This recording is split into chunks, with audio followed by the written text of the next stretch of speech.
হাওয়াই দ্বীপের বিখ্যাত কিলাউয়া আগ্নেয়গিরি হঠাৎ করেই নতুন করে জেগে ওঠে। মাটি ফুঁড়ে দাউ দাউ করে বেরিয়ে আসতে শুরু করলো আগুনের মতো লাল টকটকে লাভা। ইউএস জিওলজিক্যাল সার্ভে বা মার্কিন ভূতাত্ত্বিক জরিপ সংস্থার প্রকাশ করা ভিডিওতে দেখা যায় আগ্নেয়গিরিটির উত্তর দিকের মুখ বা ভেন্ট থেকে প্রচন্ড শব্দে লাভা ছিটকে বের হচ্ছে। দৃশ্যটি এতটাই তীব্র ছিল যে সেখানে বসানো একটি রিমোট ক্যামেরা ফুটেজ রেকর্ড করতে করতেই লাভার আঘাতে অকেজো হয়ে যায়। বিজ্ঞানীরা জানিয়েছেন মাটির নিচ থেকে আগুনের স্রোত লাফিয়ে লাফিয়ে প্রায় 5 থেকে 10 তলা সমান দালানের উচ্চতায় পৌঁছে যাচ্ছিল।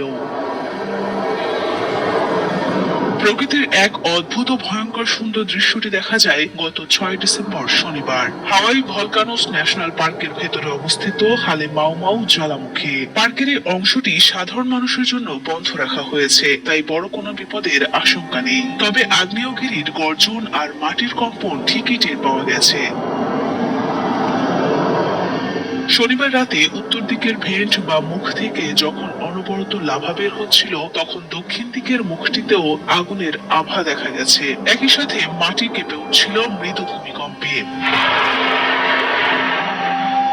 2024 সালের 23 ডিসেম্বর থেকে এই কিলাউয়া আগ্নেয়গিরিটি থেমে থেমেই অগ্নিপাত ঘটাচ্ছে। এটি বিশ্বের সবচেয়ে সক্রিয় আগ্নেয়গিরিগুলোর মধ্যে একটি, তাই বিজ্ঞানীরা সবসময় এর উপর নজর রাখেন।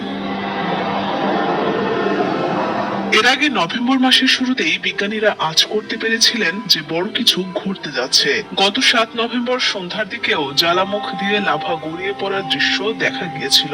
তখন ভূতাত্ত্বিকরা সতর্ক করে বলেছিলেন যে কোনো সময় লাভার উৎকীর্ণ আরো বেড়ে যেতে পারে এবং হাই ফাউন্টিং ফেজ বা উঁচুতে লাভা ছিটকে ওঠার পর্যায়ে শুরু হতে পারে। তাদের সেই ভবিষ্যৎবাণী যেন সত্য হলো ডিসেম্বরের এই অগ্নুৎপাতে।